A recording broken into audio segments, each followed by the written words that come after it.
স্বাগতম প্রিয় লিসেনার্স আমাদের বৃহস্পতিবারের এপিসোডের প্রথম ঘটনায়। এখন যে ঘটনাটি আমি আপনাদের সাথে শেয়ার করব, ঘটনাটি আমার কাছে অনেক অনেক ভালো লেগেছে। আশা করছি আপনাদের কাছেও ভালো লাগবে। ঘটনাটি যিনি পাঠিয়েছেন তার নাম ফারদিন হোসেন, তিনি পুরান ঢাকার বাসিন্দা। আর আমাদের এই চ্যানেলে ওনার এটি প্রথম পাঠানো ঘটনা। তো ঘটনাটি ঘটেছে ওনার বন্ধুর মামার সাথে। ওনার বন্ধুর মামার নাম শিপন, তবে গ্রামের নামটি বলা যাচ্ছে না, কারণ ওই গ্রামের খুবই সম্মানিত একটি পরিবারের সদস্য ছিলেন এই শিপন। তবে এতটুকু বলা যায় এটি দিনাজপুর জেলার একটি ঘটনা। ঘটনাটা বেশ আগের, 1994 সালের দিকের কথা। এই শিপন মামা গ্রামের খুব নামকরা পরিবারের ছেলে, এটা আমরা প্রথমে বলেছি। ঘটনাটি যখন ঘটে তখন ওনার বয়স আনুমানিক 26 কি 27। বিয়ে করেছেন কিছু মাস হয়েছে। ওনার গ্রামের বাজারে সব থেকে বড় শাড়ির দোকান ছিল। ওনার কিন্তু বিড়ি, সিগারেট, পান, জর্দা এই কোনো কিছুর নেশা ছিল না, মানে কোনো ধরনের বাজে নেশা ছিল না। জাস্ট একটা বিষয় ওনার ছিল, সেটি হচ্ছে বাজারের দোকানপাট সব বন্ধ করার পর ওনার যে ব্যবসায়িক বন্ধু বান্ধব যারা আছেন, মানে ওই দোকান অন্য যাদের আছে আর কি, তাদের সাথে বসে অনেক রাত পর্যন্ত আড্ডা দিত। আড্ডা শেষ হতে হতে কখনো রাত 1টা-2টোও বেজে যেত। আর ওনার গ্রামের বাড়ি কিন্তু ওই বাজার থেকে 1 কিলোমিটারের মধ্যে ছিল, তাই অনায়াসেই কিন্তু অল্প সময়ের মধ্যে হেঁটে বাড়িতে চলে আসতে পারতেন। এই জন্য রাত বেশি হলেও খুব বেশি কিছু মনে করতেন না। আর ওনার যে অন্য বন্ধু বান্ধব ছিলেন তাদের বাড়ি ঘর আবার ওই দোকানের আশেপাশেই, তাদের জন্য কোনো সমস্যাই না। এই জন্য অনেক রাত পর্যন্ত তার আড্ডা দিতে পারতেন। একমাত্র ওনার বাড়িটাই ছিল একটু দূরে। যাই হোক, এক রাতে আড্ডা দিতে দিতে অনেক দেরি হয়ে যায়, উনি খেয়ালই করেননি। তো উনি গ্রামের দিকে আসতে থাকেন পুরো একা, কারণ ওনার বন্ধুরা তো বাজার আশেপাশেই তাদের বাড়ি। আর বাজার থেকে গ্রামের দিকে যে রাস্তাটা, ওটা খুবই ভয়ানক একটি রাস্তা। বাজার থেকে কিন্তু গ্রামের দূরত্ব শুরুতেই বলেছি বেশি নয়, 1 কিলোমিটারের মধ্যে, মানে ওনার যে গ্রাম আর কি। দিনের বেলা এখান দিয়ে কিন্তু মানুষ চলাচল থাকলেও রাতে একদম মানব শূন্যর মতো অবস্থায় থাকে। খুব বেশি দরকার না হলে ওদিক দিয়ে লোকজন আসে না আসলে। তখন রাস্তায় কিন্তু কোনো ল্যাম্পপোস্ট ছিল না, একদম অন্ধকার ছিল। এখন অবশ্য ওই রাস্তাগুলোতে নাকি ল্যাম্পপোস্ট হয়েছে। আর এই রাস্তা দিয়ে যাওয়ার সময় এক পাশে শতবর্ষী এক বট গাছ ছিল। গ্রামের সব থেকে মুরব্বীরাও এই গাছের বয়স কত তা ভালো করে বলতে পারে না। আর আরো একটি ভয়ানক বিষয় হচ্ছে, এই গাছের পাশেই রয়েছে একটি পুরাতন শ্মশান। এই শ্মশান ও বটগাছ নিয়ে নাকি আরো অনেক ঘটনা রয়েছে, যেটি এই ফারদিন হোসেন পরবর্তীতে পাঠাবেন বলে আমাদেরকে বলেছেন। তো যাই হোক, শিপন মামা যখন রওনা দেন গ্রামের উদ্দেশ্যে তখন তো অনেক রাত। এই রাস্তার দুধারে ওই 1 কিলোমিটারের মধ্যে কোনো বসত ভিটা ছিল না। ডানে বায়ে শুধু চাষের ক্ষেত দেখা যায়। আর তখন চাঁদের আলো ছিল, ওনার অসুবিধা হচ্ছিল না চলতে। উনি রাস্তার ওই বটগাছটির কাছে যখন আসেন তখন কোনো কিছু কিন্তু দেখেননি, মানে কোনো ধরনের প্যারানরমাল কোনো বিষয় উনি দেখেননি। কারণ হলো, যেহেতু রাতের বেলা উনি দোকান বন্ধ করে আড্ডা দিয়ে অনেক রাতে প্রতিদিনই ফিরতেন বলা চলে, ওনার কিন্তু কোনোদিনও কখনো কোনো সমস্যা হয়নি, মানে একদম স্বাভাবিক, কিছুই দেখেননি। একা আসলেও দেখেননি, যৌথভাবে আসলেও কখনো দেখেননি। সুতরাং এটা ওনার কাছে কোনো বিষয় না। কিন্তু উনি যখন মাঝ রাস্তায় চলে এসেছেন, মানে ওই বটগাছটা পার হয়ে কিছুটা চলে এসেছেন, হঠাৎ করে ওনার মনে হলো পেছন থেকে কেউ ওনার নাম ধরে ডাক দিল। তো ওনার কাছে আবার গলার সুর খুবই পরিচিত মনে হয়।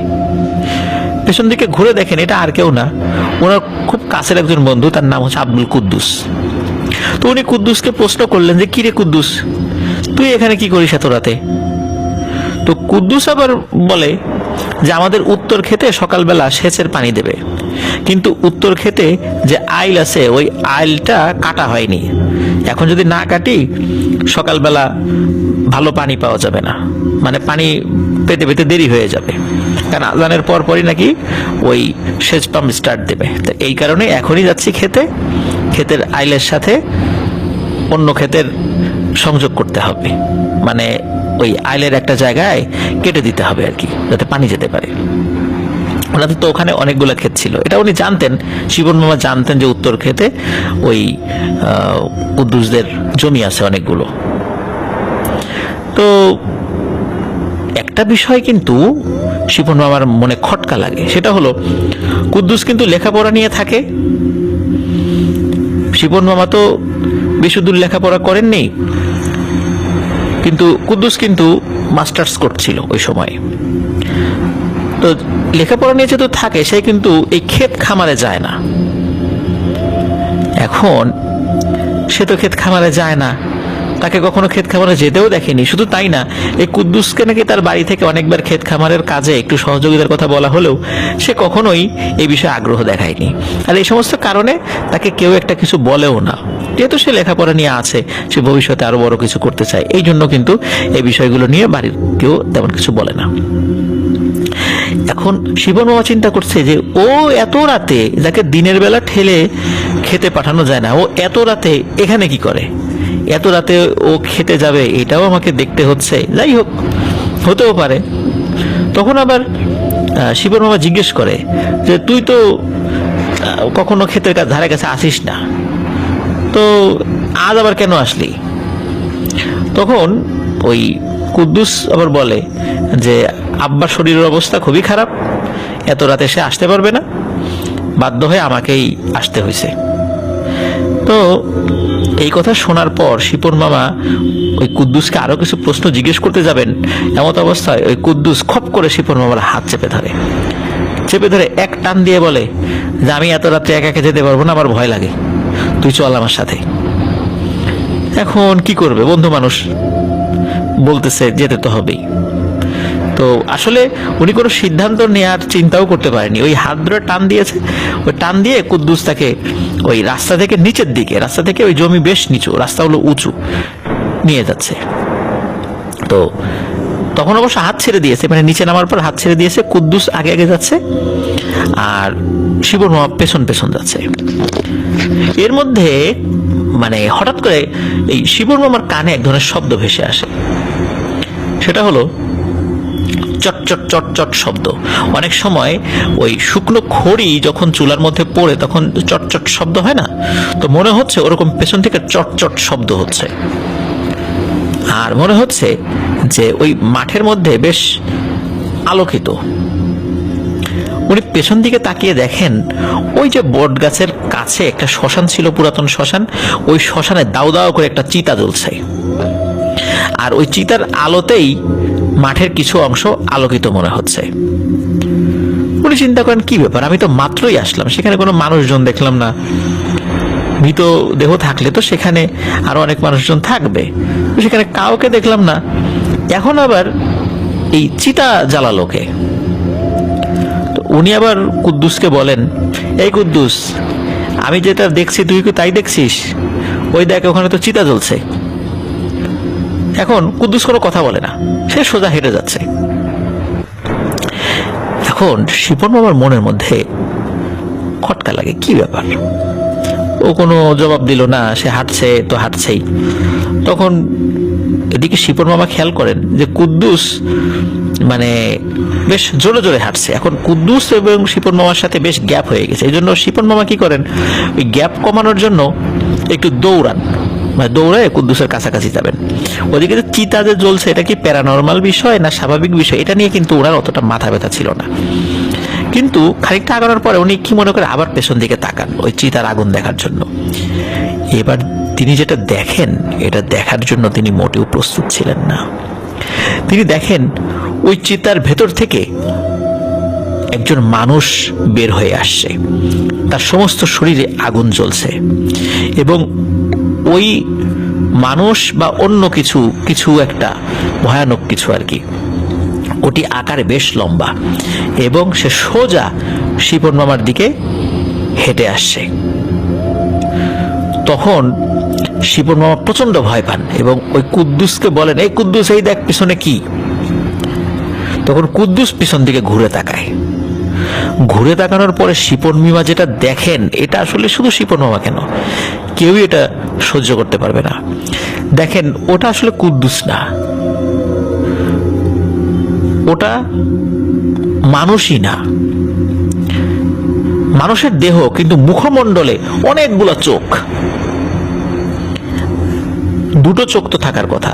নর্মালি আমরা ভুতুরে ঘটনায় কি দেখি? বড় বড় দুটো লাল চোখ, এটাই তো দেখি বা শুনি। কিন্তু দেখে তার মুখমণ্ডল ভর্তি অনেকগুলা চোখ। এই চোখগুলো তার দিকে তাকিয়ে আছে এবং তিনি স্পষ্ট বুঝতে পারছেন। প্রিয় লিসেনার্স, আপনারা চিন্তা করুন, একটা মুখমণ্ডলে যদি নাক মুখ কিছুই না থাকে, শুধু চোখ থাকে অনেকগুলো, সেটা কতটা ভয়ানক হতে পারে। যখন এই জিনিসটি দেখেন, তখন ওই কুদ্দুস রূপী ওই অবয়বটি শিপন মামার দিকে তাকিয়ে বলে ওঠেন, তুই আজ শেষ। জাস্ট এতটুকুই বলছে যে তুই আজ শেষ। যখনই এই কথা বলেছে, এখন কুদ্দুস মামা কি করবেন? উনি ওইখান থেকে পালাবেন, কিন্তু ডানে বায়ে ক্ষেত, এখন আইলের উপর দিয়ে কিন্তু দৌড়ানো যায় না, এটা একটা সমস্যা। তারপর উনি পেছন দিকে ঘুরে দৌড়ানোর চেষ্টা করেন। ওদিকে পেছনে ফিরে দেখেন ওই যে শরীরে আগুন জ্বলছিল যে অবয়বটি, সেটি আর নেই এবং ওখানে কোনো ওই চিতাও জ্বলছে না। এখন কুদ্দুস মামা দৌড়ানোর চেষ্টা করেন, কিন্তু বারবার ওই আইল থেকে তার পা ফসকে যাচ্ছিল এবং কাদার মধ্যে পড়ে যাচ্ছিলেন, মানে ক্ষেতের যে পানি, সেচের পানির মধ্যে পড়ে যাচ্ছিলেন। তারপর তিনি উঠে দৌড়ানোর চেষ্টা করছিলেন। আর উনি মাঝে মাঝে পেছন দিকে তাকাচ্ছিলেন। তিনি দেখতে পাচ্ছিলেন ওই অসংখ্য চোখ সম্বলিত ওই অবয়বটি তার পেছন পেছন আসছে। তিনি চেষ্টা করছিলেন দৌড়ানোর জন্য এবং চিৎকারও করছিলেন। এরপর ওনার কিছু মনে নেই। ওনার যখন জ্ঞান ফেরে, তখন তিনি নিজেকে তার বাড়িতে দেখতে পান। তিনি যখন জ্ঞানে আসেন, তখন পরিবারের সদস্যরা তাকে জিজ্ঞেস করে যে গতকালকে তোকে কে আক্রমণ করেছিল? তখন পরিবারের সদস্যরা যখন এই প্রশ্ন করে আর কি, তখন ওই শিপন মামা অবাক হয়ে যান যে আমার উপর আক্রমণ হয়েছিল, এটা পরিবারের সদস্যরা কিভাবে জানলো? আমি তো এখনো বলিনি। তখন শিপন মামা সব ঘটনা খুলে বলেন। শিপন মামা বলার পর পরিবারের সদস্যরা বলেন যে গত রাত আনুমানিক প্রায় 3টার দিকে গ্রামের 2-3 জন লোক ওই বটতলা দিয়ে হেঁটে আসছিল। হেঁটে আসার সময় হঠাৎ করে ওই শ্মশান যেই পাশটাতে, ওই পাশে খচমচ আওয়াজ তারা শুনতে পান। তাদের একজনের হাতে আবার টর্চ লাইট ছিল। টর্চ লাইট জ্বালানোর পরে তারা দেখতে পান বড় বড় বানরের আকৃতির 4-5টা অবয়ব এবং কোনো একটা মানুষকে টেনে হিঁচড়ে তারা সেখানে নিয়ে এসেছে। তারা যখনই টর্চ মেরেছে, ওই অবয়বগুলি কোথায় যেন দৌড়ে পালিয়ে গেল। তখন ওই 3-4 জন মানুষ চিন্তা করলেন যে কি ব্যাপার, এখানে কাকে নিয়ে এসেছে, যাই তো। তারা সাহস করে এগিয়ে গিয়ে দেখে ওখানে শিপন পড়ে আছে। তারাই ওইখান থেকে শিপন মামাকে উদ্ধার করে বাড়িতে নিয়ে আসে। এখন ওই লোকগুলোও ভয় পায় যে এই ভয়ানক অবয়বটি, এগুলা কারা? এরকম বানরের মতো, এগুলো তো মানুষ বলে মনে হয় না। তখন শিপন মামা যখন পুরো ঘটনা খুলে বলেন, তখন সবাই বুঝতে পারেন যে গত রাতে শিপন মামার সাথে ভয়ানক একটি ঘটনা ঘটেছে। যদি ওই সময় ওই 3-4 জন মানুষ ওই দিক দিয়ে না আসতেন, আল্লাহর ইচ্ছা ওই দিক দিয়ে তারা এসেছিলেন, তো তাহলে ওই পিশাচগুলো শিপন মামার অবস্থা কি যে করতো, তা তো প্রিয় লিসেনার্স বুঝতেই পারছেন। হয়তো তাকে খেয়ে ফেলার চেষ্টা করতো, কারণ ওই উদ্দেশ্যে ওখানে নিয়ে এসেছিল, কিন্তু কোনো কারণে তারা পারেনি। আল্লাহর ইচ্ছা ছিল না ওই সময়, এই জন্য সেটা হয়নি। তো যাই হোক, এই ঘটনার পর শিপন মামার বাবা উনি চিন্তা করেন যেহেতু সে পিশাচের খপ্পরে পড়েছিল, পরবর্তীতে আরো ঘটনা ঘটতে পারে। এই জন্য তিনি চিন্তা করেন যে ভালো একজন হুজুরকে ডেকে নিয়ে আসি, কারণ ওর শরীর অবস্থা ভালো না, এখন ওকে নিয়ে আর যাব না হুজুরের কাছে, হুজুরকেই ডেকে নিয়ে আসি, সেটাই ভালো হবে। তো উনি হুজুরকে ডাকার জন্য চলে যান বাড়ি থেকে। এর মধ্যে কি হয়, শিপন মামা বেশ স্বাভাবিক, ওনার কিন্তু মানে কোনো জ্বর টরও আসেনি, বেশ স্বাভাবিকই বলা চলে। খুব ক্ষুধা লেগেছে ওনার, তো ওনার মাকে বলেন যে মা খুব ক্ষুধা লেগেছে, ভাত খাবো। তো ওনার মা বলেন যে ঠিক আছে, আমি খাবার নিয়ে আসি, তুই বস।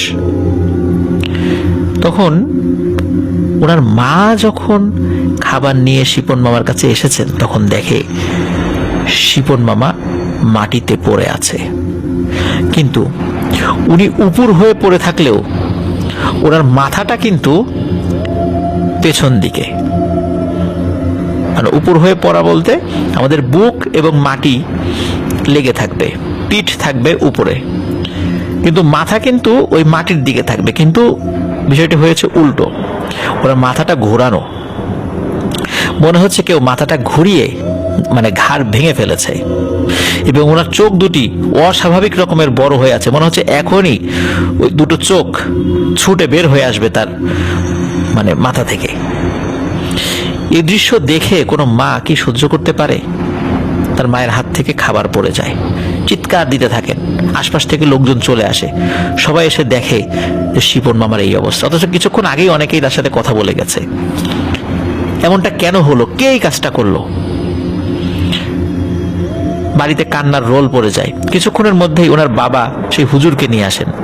হুজুরকে নিয়ে এসেছেন জাস্ট একটু ঝাড়ানোর জন্য, যাতে করে ওনার কোনো সমস্যা না হয়। কিন্তু এসে নিজের ছেলের এই করুণ অবস্থা দেখে উনি নিজেও আর ঠিক থাকতে পারলেন না, এবং ঠিক থাকার কথাও নয়, তিনিও কান্নাকাটি শুরু করে দিলেন। যেই হুজুর এসেছিলেন তিনি নিজেই দাফন কাফনের ব্যবস্থা করেছিলেন, গোসল দিয়েছিলেন, সবকিছু করেছিলেন। হুজুর এই ভয়ানক অবস্থা দেখে এবং আগের যে ঘটনা সেগুলো শোনার পর উনি শিপন মামার বাবাকে বলেন যে আপনি ধৈর্য ধরেন, স্বাভাবিক হন, 15 দিন পর আপনি আমার কাছে আসবেন, আমি চেষ্টা করব আসলে ঘটনা কি হয়েছিল সেটি জানার জন্য। 15 দিন পর শিপন মামার বাবা যখন একটু স্বাভাবিক হন, কিছুটা শোক কাটিয়ে উঠেছেন, তখন ওই হুজুরের কাছে যান। হুজুর যাওয়ার পরে যেই কথা বলেন, প্রিয় লিসেনার্স, শুধু শিপন মামার বাবা নয়, আমার মনে হয় আপনারাও শুনলে চমকে উঠবেন যে হুজুর এমন কথা বলেছেন।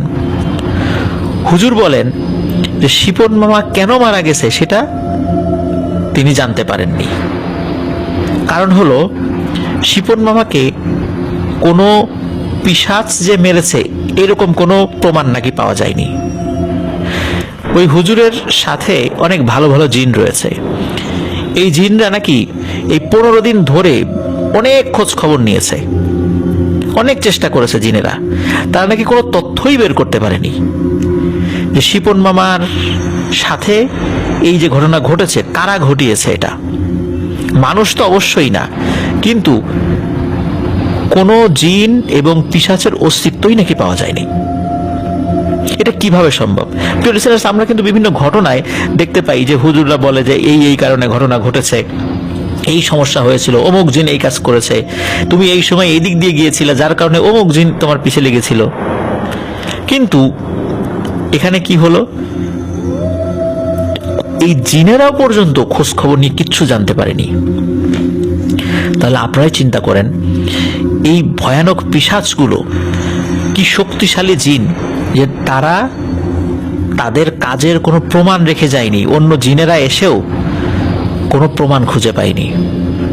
এটা অকল্পনীয় ব্যাপার, এরকম সাধারণত খুবই কম হয়, খুবই কম। যাই হোক, হুজুর বলেছিলেন যে আমি আরো খোঁজ খবর নেই, আসলে কি হয়েছিল দেখি যদি জানতে পারি, আপনি পরে আসুন। কিন্তু পরে এসে আর কি হবে, তার ছেলে তো আর ফেরত আসবে না।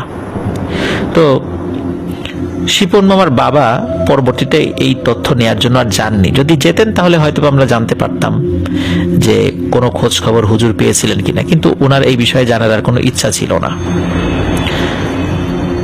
কিন্তু ওই যে কুদ্দুস মামা যাকে দেখা গিয়েছিল, তাকে জিজ্ঞেস করা হলো, কুদ্দুস তোমাকে নাকি দেখেছিল? তখন কুদ্দুস বলে যে আমি তো গত রাতে বাড়িতেই ছিলাম না। কারণ হলো, কুদ্দুসের ইমিডিয়েট বড় বোন, তিনি নাকি হঠাৎ করে অসুস্থ হয়ে গিয়েছিলেন। তাকে দেখার জন্য কুদ্দুস বিকেল বেলায় তার বোনের শ্বশুর বাড়িতে গিয়েছিল। তাহলে কুদ্দুসের চেহারায় শিপন মামা যাকে দেখেছিলেন সে নিশ্চয়ই কোনো মানুষ নয়। আর আমরা বুঝতে পারলাম যে কোনো মানুষ এই কাজ করেনি, কিন্তু আসলে কে করেছিল, কেন করেছিল, তার অস্তিত্বও উদ্ঘাটিত হয়নি। তারা এতটাই শক্তিশালী। প্রিয় লিসেনার্স, এমন ঘটনা যেন কারোর সাথে না ঘটে, আমরা সেটাই চাই। আশা করছি ঘটনাটি আপনাদের ভালো লেগেছে। ফারদিন হোসেনকে ধন্যবাদ চমৎকার একটি ঘটনা আমাদেরকে পাঠানোর জন্য। আশা করছি তিনি পরবর্তীতে আরো সুন্দর সুন্দর ঘটনা আমাদের লিসেনারদের উদ্দেশ্যে পাঠাবেন, সেই অপেক্ষায় থাকলাম। আমরা চলে যাচ্ছি আমাদের পরবর্তী ঘটনায়।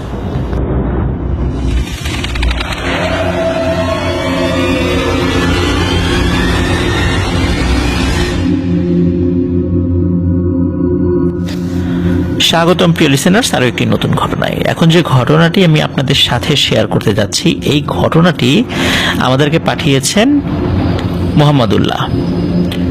আর মোহাম্মদুল্লাহ তিনি কুমিল্লা জেলার হোমনা উপজেলার দড়িচর গ্রামের বাসিন্দা, এবং ঘটনাটি এই দড়িচর গ্রামেই ঘটেছিল। মূলত ঘটনাটি দুজন ব্যক্তির সাথে ঘটেছিল, তারা দুজন আপন চাচাতো ভাই। একজনের নাম জলিল মিয়া, আরেকজনের নাম সোহেল মিয়া। জলিল মিয়া বয়সে বড়, উনি পেশা একজন রাজমিস্ত্রি। উনি তার কাজে খুবই দক্ষ, কিন্তু বর্ষাকালে তিনি মাছ ধরতে খুব পছন্দ করতেন, বিশেষ করে রাতের বেলা। মাছ ধরা তার একটা নেশার মতো ছিল। আর বর্ষাকাল ছাড়াও তিনি প্রায় রাতের বেলা মাছ ধরতে বের হতেন। আর বর্ষাকালে মূলত গ্রামের বিলই ছিল মাছ ধরার অন্যতম স্থান। শুধু জলিল মিয়া না, জলিল মিয়ার মতো মাছ ধরার মতো যারা আছেন এরকম অনেক মানুষ ছোট ছোট নৌকা নিয়ে রাতের বেলা ওই বিলে মাছ ধরার জন্য বের হতেন। তো ঘটনাটির সময়কাল 1995-96 সাল, এমন একটা সময়ের দিকে। তো উনি এক রাতে মাছ ধরার জন্য প্রস্তুতি নিচ্ছিলেন। এমন সময় ওনার চাচাতো ভাই, বয়সে ছোট, তার নাম হলো সোহেল, সে বায়না ধরে যে জলিল মিয়ার সাথে মাছ ধরতে যাবে। এখন জলিল মিয়া চিন্তা করেন যে সোহেল তো বয়সে বেশ ছোট, 15-16 বছর বয়স, আর ওই সময় জলিল মিয়ার বয়স ছিল 24-25 বছর। রাতের বেলা ছোট মানুষ নিয়ে যাব, ভয়টায় পাই কিনা, বা কিছুক্ষণ মাছ ধরার পরে বলবে যে বাসায় যাব, তখন আবার তাকে দিয়ে যেতে হবে, তখন হবে আর একটা ঝামেলা। এরকম বিভিন্ন কারণে আসলে জলিল মিয়া সোহেলকে নিতে রাজি হচ্ছিল না। এখন সোহেল তো নাছোড়বান্দা, সে তো যাবেই, কি আর করা, বললো আচ্ছা ঠিক আছে চল তাহলে যাই। সোহেলের কিন্তু মাছ ধরার অভিজ্ঞতা নেই, কারণ সে মাছ খুব একটা ধরতে জানেও না, আর রাতের বেলা সে কখনো মাছ ধরতে যায়ও নাই। মূলত জলিল মিয়ার মাছ ধরা দেখে তার উৎসাহ জেগেছে মনের মধ্যে যে সেও মাছ ধরতে যাবে তার সাথে। তো যাই হোক, দুই ভাই মাছ ধরার জন্য তৈরি। এখন ওই বাড়ি থেকে 2 কিলোমিটারের মতো আসতে হবে হেঁটে হেঁটে। হেঁটে হেঁটে আসার পথে একটা কালভার্ট পড়ে, ওই কালভার্টটা পার হয়ে একটা লম্বা রাস্তা, ওই রাস্তার পাশেই মূলত বর্ষাকালে বিলের পানি চলে আসে, আর ওখানেই তাদের নৌকাটা বাঁধা ছিল। তো যাই হোক, তারা এসে তাদের নৌকায় উঠে অগভীর পানিতে মাছ ধরতে শুরু করেন। কারণ দূরে যাচ্ছিলেন না জলিল মিয়া, যেহেতু সোহেল মানে ছোট মানুষ, হঠাৎ করে রাতের বেলা বলে ফেলতে পারে যে আমি আর মাছ ধরতে পারবো না, আমাকে বাড়ি দিয়ে আসো। এই কারণে সে গভীর পানিতে যায়নি, কারণ অত দূর থেকে আবার ব্যাক করে আসাটাও কষ্ট হবে। এই জন্য অগভীর পানিতেই মাছ ধরছিলেন। মূলত মাছ পাচ্ছিল না। এখন সোহেল তো আসলে মাছ ধরতে পারে না, এই জন্য জলিল মিয়া মাছ ধরছে, সে খুব উপভোগ করছে সেটি। এখন মাছ তো ধরছিলেন জলিল মিয়া, ওই মাছ ধরার এক পর্যায়ে সোহেল লক্ষ্য করেন একটি মাছ তার কাছে ঘোরাঘুরি করছে, মানে ওই সোহেলের কাছে কাছে ঘোরাঘুরি করছে। কিন্তু সোহেল চিন্তা করে এত বড় একটা মাছ এত কম পানিতে তো আসার কথা না। ওদিকে কি হয় যে ওনাদের হাতে কিন্তু বর্ষা ছিল, এটাকে ট্যাটা বলি আমরা। আর রাতের বেলা মাছ ধরতে বের হলে ওই টর্চ লাইট নিয়ে বের হতে হয়। ওই টর্চ লাইটে যদি মাছ দেখা যায় তখন ওই মাছের উপর নাকি আলোটা ধরে রাখতে হয়, তাহলে মাছ ওখান থেকে সরে যায় না, আর ওই বরাবর ওই ট্যাটা ছুঁড়ে মারতে হয়। তো ওভাবে কিন্তু সোহেল মাছ ধরা দেখেছে, কিন্তু নিচে কখনো শিকার করেনি। আর ওইভাবে জলিল সাহেব কিন্তু মাছ ধরছে অলরেডি ওই নৌকায় বসে, আর ছোট ছোট জালও ছিল তার, সেটা দিয়েও মাছ ধরার চেষ্টা করছে এবং মাছ পাচ্ছেও। সোহেলের হাতেও কিন্তু একটি টর্চ লাইট ছিল। সে চিন্তা করে যে জলিল ভাইকে যদি এখন বলে দেই, সেই তো এই মাছটা মারবে, আর আমি তো এখন পর্যন্ত একটা পুঁটি মাছও ধরতে পারলাম না। আমি একটা কাজ করি, এই মাছটা আমি ধরার চেষ্টা করি। তো উনি একটি অস্বাভাবিক বিষয় লক্ষ্য করেন, মানে সোহেল। সে দেখেন মাছটি ঘোরাঘুরি করলেও খুব আস্তে আস্তে ঘোরাঘুরি করছে। মনে হচ্ছে মাছটি নড়াচড়াই করতে পারে না। তো সোহেলের যেহেতু মাছ ধরার অভিজ্ঞতা কম, সে চিন্তা করেছে কি যে আমার হাতে তো ট্যাটা নেই, আমি একটা কাজ করি, আমি হাত দিয়েই মাছটা ধরার চেষ্টা করি, দেখি পারি কিনা। সে কি করে, নৌকা থেকে ঝুঁকে গিয়ে ওই মাছটি ধরার চেষ্টা করে, কারণ মাছটি তার পিঠ ভাসিয়ে দিয়েছিল। কিন্তু যখনই সোহেল মাছটি ধরার চেষ্টা করেছে, সোহেল দেখে মাছটি তার হাতের ছোঁয়া পেয়ে কয়েক ইঞ্চি পানির নিচে চলে গেল, কিন্তু মাছটি কিন্তু পালায়নি। সোহেলের কিন্তু একটা বিষয় বোঝা উচিত ছিল যে মাছ যদি কোনো মানুষের হাতে টাচ পায়, সাথে সাথে সে ওখান থেকে পালায়, কিন্তু ওই মাছটি কিন্তু পালাচ্ছে না। সোহেল চিন্তা করে, বাহ, মাছটি তো পালালো না, আমি একটা কাজ করি, নৌকা থেকে নিচে নেমে যাই, নিচে নেমে মাছটি ধরার চেষ্টা করি। তো যেভাবে সেই কাজ, সে নৌকা থেকে নিচে নেমে যায় টর্চ লাইট হাতে নিয়েই। সে ওই মাছটি ধরার চেষ্টা করে, কিন্তু যখনই সোহেল কি করে, মাছটির মানে গায়ে হাত লাগায়, সাথে সাথে মাছটি 3-4 হাত সামনে চলে যায়। এখন সোহেল কি করে, সেও আস্তে আস্তে মাছটির পিছনে পিছনে সামনে চলে যায়। বারবার এরকম ঘটছে। এভাবে যেতে যেতে সোহেল ফিল করে তার গলা পর্যন্ত পানি উঠে গেছে। তার মানে সে আস্তে আস্তে গভীর পানিতে চলে এসেছে, এবং ওই অবস্থাতে সে ওই মাছটিকে আর কোথাও দেখতে পায় না। এখন তাকে তো ফিরে যেতে হবে। যখনই সে ফিরে যাওয়ার জন্য পেছন দিকে ঘুরেছে, তখন দেখে যে আশেপাশে কোথাও কিচ্ছু নেই। একটু আগেও তাদের নৌকার আশেপাশে আরো ছোট ছোট নৌকা ছিল। মনে হচ্ছে 3-4 কিলোমিটারের মধ্যে কোনো নৌকাই নেই।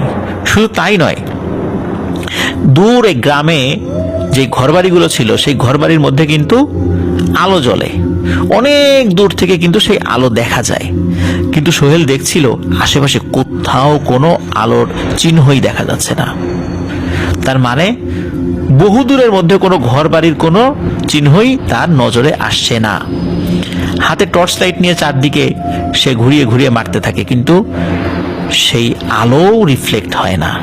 কারণ হলো, অনেক দূরে দূরে যদি ঘরবাড়ি থাকে, সেখানেও হয়তো বা ওই আলোটা পৌঁছাতে পারত, কিন্তু সে এমন একটা জায়গায় আছে, সেখান থেকে চিৎকার করলেও কেউ হয়তো বা শুনবে না। কিন্তু সোহেল চিন্তা করে যে আমি তো এত দূরে আসার কথা না, আমি কিভাবে এত দূরে চলে আসলাম? আমি তো মূল রাস্তা থেকে সামান্য একটু দূরে অগভীর পানিতে ছিলাম, কিন্তু এত দূরে যদি চলেও আসি, তাহলে আমার নৌকা কোথায় গেল? সেই চিন্তা করছে। এই চিন্তা যখন করছে, হঠাৎ করে সে দেখে যে একটি নৌকা পানিতে কল কল কল কল শব্দ করে তার দিকে এগিয়ে আসছে। সোহেল ধরে প্রাণ ফিরে পায়। সে মনে করে যে যাক, একটা নৌকা পাওয়া গেল, এই নৌকায় উঠে যাই, এই গ্রামেরই তো নৌকা হবে, পরিচিত জনই হবে। সে যখনই নৌকার উপর দিকে টর্চ লাইট মারে, সে খুবই অবাক হয়। একটু আগে মনে হচ্ছিল নৌকাটি সুন্দরভাবে কেউ চালিয়ে তার দিকে আসছে, কিন্তু এখন সে দেখে ওই নৌকাতে কেউ নেই। নৌকাটি সম্পূর্ণ মানব শূন্য একটি নৌকা তার দিকে এগিয়ে আসছে। সে দেখে খুবই ভয় পায় যে কি ব্যাপার, এই নৌকা তাহলে চালাচ্ছে কে? সে চিন্তা করে, এই নৌকা ভুতুরে হোক আর এমনিতেই হোক, এই নৌকা আমাকে উঠতেই হবে, তা না হলে আমি বাঁচতে পারবো না। এই চিন্তা করে সে যখনই নৌকা ওঠার চেষ্টা করতে যায়, তখন সে ফিল করে তার চেষ্টাটাই বৃথা। কেননা পানির নিচে যতটুকু অংশ তার রয়েছে, সেই অংশটি আর কাজ করছে না, মনে হচ্ছে অবশ হয়ে গিয়েছে। যেহেতু তার হাতে টর্চ লাইট ছিল, টর্চ লাইট যেহেতু পানিতে যেন ডুবে না যায় এই জন্য সে অনেক আগে থেকেই পানির উপরে হাতটি রেখেছিল। এখন সে কি করবে? সে তার সমস্ত শক্তি দিয়ে চিৎকার করতে থাকে, কিন্তু মনে হচ্ছে তার এই চিৎকারের প্রতিধ্বনিও ফেরত আসছে না, কারণ আশেপাশে তো কিছুই নেই, চারদিকে শুধু থই থই পানি। এর মধ্যে গলা পানিতে সোহেল দাঁড়িয়ে আছে। হঠাৎ করে সোহেলের মনে হয় যে তার পা কিছু একটা জাপটে ধরেছে, মনে হচ্ছে এখনই হ্যাঁচকা টান দেবে। সোহেল প্রচন্ড ভয় পায়, সে চিৎকার করার চেষ্টা করতে থাকে। এমন সময় সোহেল তার হাতে হ্যাঁচকা টান অনুভব করে। সে তাকিয়ে দেখে যে তার বড় ভাই জলিল তার হাত ধরে টানাটানি করছে। যখনই জলিল তার হাত ধরে টানাটানি করছিল বা হ্যাঁচকা টান দিয়েছিল, তখনই সোহেল তার শরীরের নিচের অংশে শক্তি ফেরত পায়, আর তখনই সে নড়াচড়া করার সুযোগ পায় এবং সেও জলিলের ওই টানের সাথে নিজেও উপরের দিকে প্রেসার ক্রিয়েট করে, যার ফলে সে নৌকায় উঠে যায়। নৌকায় ওঠার পর জলিল জিজ্ঞেস করে যে কি রে, তুই হাঁটতে হাঁটতে ওদিকে যাচ্ছিলি কেন? তোকে কতবার করে ডাকছিলাম, তুই একা একা হেঁটে হেঁটে চলে যাচ্ছিলি, এই জন্য তো আমি নৌকা নিয়ে এগিয়ে এসে তোকে নিয়ে গেলাম। এ কথা শুনে সোহেল খুবই অবাক হয় যে কি ব্যাপার, আমি না আশেপাশে কাউকে দেখছিলাম না, আমি টর্চ লাইট মারছিলাম, আশেপাশে একটা নৌকাও দেখছিলাম না, এমনকি কোনো ঘর বাড়িও দেখছিলাম না, এখন তো সবই দেখতে পাচ্ছি। আমি নাকি অল্প একটু এগিয়েছি, কিন্তু আমি তো এমন জায়গায় ছিলাম যেখানে আশেপাশে কিছুই ছিল না, তাহলে আমি কোথায় গিয়েছিলাম? এই চিন্তা করতে থাকে। তখন জলিল ভাইকে সব ঘটনা খুলে বলে সোহেল। জলিল এই কথা শোনার সাথে সাথে বলে, আজকে আর মাছ ধরা লাগবে না, চল বাড়ি চল, নিশ্চয়ই ভয়ানক কিছু ঘটছে তোর সাথে, এখন মাছ ধরা ঠিক হবে না, মাছ ধরা শেষ আজকের মতো।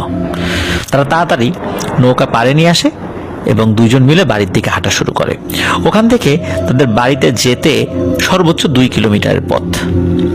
শুরুতেই বলেছি তাদের বাড়িতে যেতে ওই রাস্তায় একটা কালভার্ট পাড়ি দিতে হয়।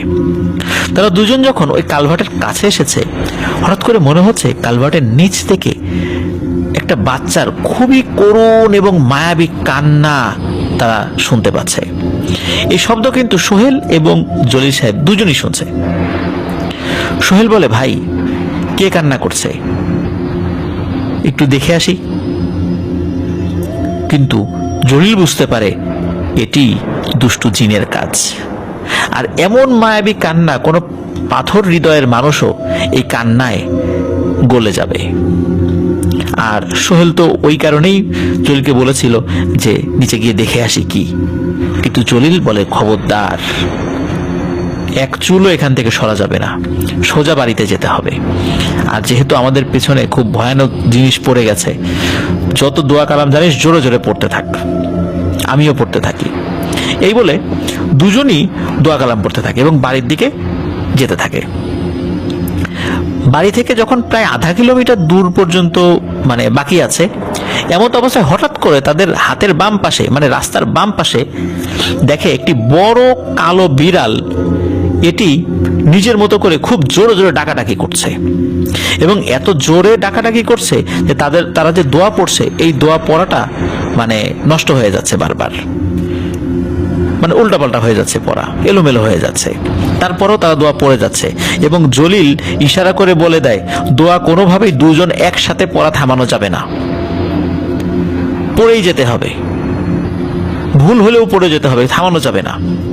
এদিকে যখনই ওই বিড়ালটা তাদের পাশে ডাকাডাকি করছে, তখন ওই সোহেল ফিল করছিল তার পা আর চলছে না, মনে হচ্ছে পা ভারী হয়ে যাচ্ছে, পায়ের সাথে 2 মণ লোহা লাগিয়ে দেয়া হয়েছে বা লোহার জুতা পরিয়ে দেওয়া হয়েছে, তার পা আর সামনে চলছে না এবং তার শরীর ক্রমশ দুর্বল হয়ে যাচ্ছে।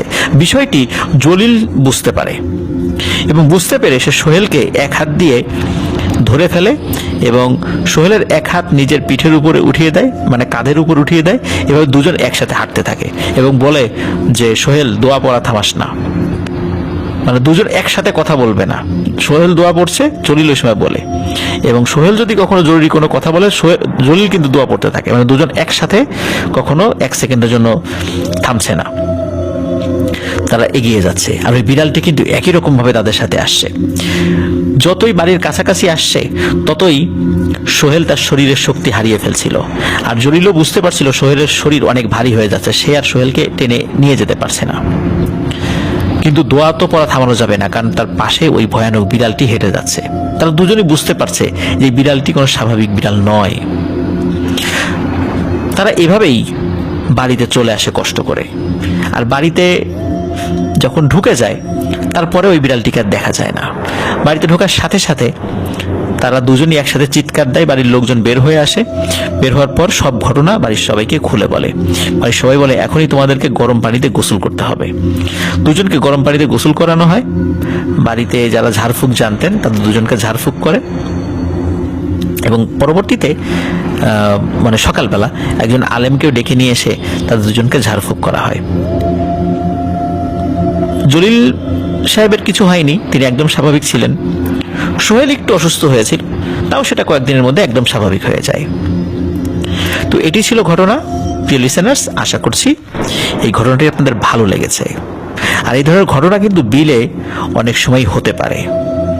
সাধারণত এরকম পথ ভ্রম করে দেয় বা দৃষ্টি ভ্রম করে এমন এক সময় এক জায়গায় নিয়ে যায় যে জায়গা আসলে একটা মায়াজালের মধ্যে আবদ্ধ। সেই জায়গায় যদি আমরা একবার ঢুকে পড়ি তাহলে আমরা আশেপাশের কিছুই দেখব না। এই সমস্যাগুলো মূলত গয়লান নামক এক ধরনের জিন সৃষ্টি করে। আর এই ধরনের সমস্যা যদি কেউ পড়ে, সাথে সাথে যদি কেউ আজান দেয়, উচ্চস্বরে আজান দেয় আল্লাহু আকবার বলে, একদম আজান যেভাবে দেয় আর কি মাইকে বা মসজিদে, সেভাবে, তাহলে আপনি এই সমস্যা থেকে ইনশাল্লাহ নিষ্কৃতি পেতে পারবেন। ইতিমধ্যে এই বিষয়ে একটি ছোট্ট 1 মিনিটের শর্ট আমাদের ইউটিউব চ্যানেলে আপলোড করা হয়েছে। আশা করছি সেটি আপনারা দেখেছেন, আর এই ঘটনাটিও আপনাদের সকলের ভালো লেগেছে।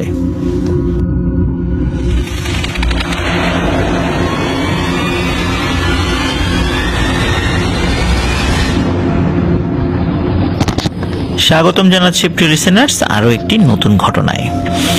এখন যে ঘটনাটি বলবো, এই ঘটনাটি আমাদেরকে পাঠিয়েছেন সৌমিত্র রয়। আর ওনার নানা বাড়ি ফরিদপুর জেলার মধুখালী উপজেলার নওপাড়া ইউনিয়নের অন্তর্গত সীতারামপুর গ্রামে। আর এই গ্রামেরই ওনার একজন প্রতিবেশী মামা, তার নাম হচ্ছে বিধান সরকার। আর ওনার সাথেই ঘটে যাওয়া 2টি ঘটনা একত্রে আমরা ইনশাল্লাহ আপনাদেরকে শোনানোর চেষ্টা করব। তো চলে যাচ্ছি প্রথম ঘটনায়। এই বিধান মামা উনি যখন আলতু খান জুট মিল, যেটা স্থানীয় একটি জুট মিল, সেখানে চাকরি করতেন। ওই চাকরিটা যখন ছেড়ে দেন, কাজ ছাড়ার পর উনি কৃষিকাজ করেই জীবিকা নির্বাহ করতেন। আর ঘটনাটি ঘটেছিল 2021-এর শেষ দিকে। গ্রামের শ্মশান সংলগ্ন রাস্তার পাশেই ওনার একটি জমি রয়েছে। সেখানে উনি বিভিন্ন ধরনের ফসল আবাদ করে থাকেন। এখানে বলে রাখা ভালো যে ওনার বাড়ি থেকে গ্রামের মূল রাস্তা ধরে এগোলে শ্মশানটি রাস্তার ডান পাশে পড়ে, আর এই বিধান সরকারের জমিটি রাস্তার বাম পাশে পড়ে। রাস্তাটি সেখানে মূল ভূমি থেকে বেশ কিছুটা উঁচু এবং মাঝে ছোট একটি ব্রিজও রয়েছে। একদিন রাত আনুমানিক 3টার কাছাকাছি সময়ে উনি ওনার জমিতে বসে পেঁয়াজের দানা পাহারা দিচ্ছিলেন। এত রাত্রে ওখানে থাকার উদ্দেশ্য হলো ওই সময়টাতে চোরের ভীষণ উপদ্রব দেখা দিয়েছিল, যার কারণে অনেক কৃষকই তার জমি সারা রাত জেগে পাহারা দিতেন। যদি পাহারা না দিত তাহলে ফসল চুরি বা নষ্ট হয়ে যাওয়ার বড় ধরনের সম্ভাবনা ছিল। এই জন্য উনি যেটা করেন সেটি হলো একটি চার্জার লাইট জ্বালিয়ে সেখানে বসেছিলেন এবং চারপাশে নজর রাখছিলেন। এখন চার্জার লাইটের আলো আর কতক্ষণই থাকে বলেন? ঘন্টাখানেক বড় জোর, তারপরে তো শেষ হয়ে যায়। একটা সময় চার্জারের যে চার্জ সেটা শেষ হয়ে যায়, এরপর অন্ধকার হয়ে যায়। চাঁদের আলো বেশ ভালোই ছিল, এর মধ্যে তিনি বসেছিলেন এবং পাহারাও দিচ্ছিলেন। হঠাৎ করে উনি খেয়াল করেন যে শ্মশানের যে মৃতদেহ সৎকার করার বা ওই যে পোড়ানোর যে একটা বিশেষ জায়গা রয়েছে, ওই স্থানটি থেকে যে ঢালু জমিটা রয়েছে, ওই ঢালু জমি ধরে দানবাকৃতির কিছু একটা মূল রাস্তায় উঠে আসছে। যখন জিনিসটি মূল রাস্তার দিকে উঠে আসে এবং সামনের দিকে অগ্রসর হতে থাকে, তখন রাতের আবছা আলোতেই এই বিধান সরকার দেখতে পান যে জিনিসটা আকৃতিতে অনেকটা নাকি শকুন জাতীয় পাখির মতো। অন্ধকারে যদিও সেটা শরীরের রং স্পষ্ট বোঝা যাচ্ছিল না, তবে এই বিধান সরকারের কাছে মনে হচ্ছিল সেটা কালচে ধরনের কোনো রঙের ছিল। এই দানবাকৃতির পাখি সদৃশ জিনিসটি রাস্তার প্রায় 2 ফুট উপর দিয়ে সামনের দিকে এগিয়ে যাচ্ছিল। এবং আশ্চর্যজনক একটি বিষয় হলো, জিনিসটির সম্পূর্ণ শরীর অনেকটা পাখির মতো হলেও সেটির কোনো মাথা ছিল না। এই দৃশ্য দেখার পর বিধান সরকার অত্যন্ত ভয় পেয়ে যান, এবং ভয় পাওয়াটাই কি স্বাভাবিক নয়? এবং ভয় পাওয়ার পর উনি ওনার ধর্মের বিভিন্ন মন্ত্র জপতে থাকেন। ওনার কাছে সেখান থেকে উঠে যে পালানোর যে চিন্তা করবেন, সে পালানোর মতো কোনো উপায় ছিল না। কারণ উনি যদি উঠে যেতেন বা উঠে যাওয়ার জন্য দৌড় দেবেন তো বাড়ির দিকেই, কিন্তু ওইদিকে মানে যাওয়ার পথ একটাই, ওইদিকে গেলে সরাসরি জিনিসটির সম্মুখীন হতে হবে। এই কারণে উনি ওখান থেকে যেতেও পারছিলেন না, উনি ওইটা দেখছিলেন। তো প্রিয় লিসেনার্স, আমরা জানি যদি কোনো সাধারণ পাখি যখন ডানার সাহায্যে উড়ে যায়, তখন কিন্তু তার শরীরটি একটা নির্দিষ্ট ছন্দে স্পন্দিত হয়। কিন্তু উনি লক্ষ্য করেন ওই দানবাকৃতির পাখি সদৃশ জিনিসটির শরীরে কোনো স্পন্দন হচ্ছিল না, মানে নড়ছিল না।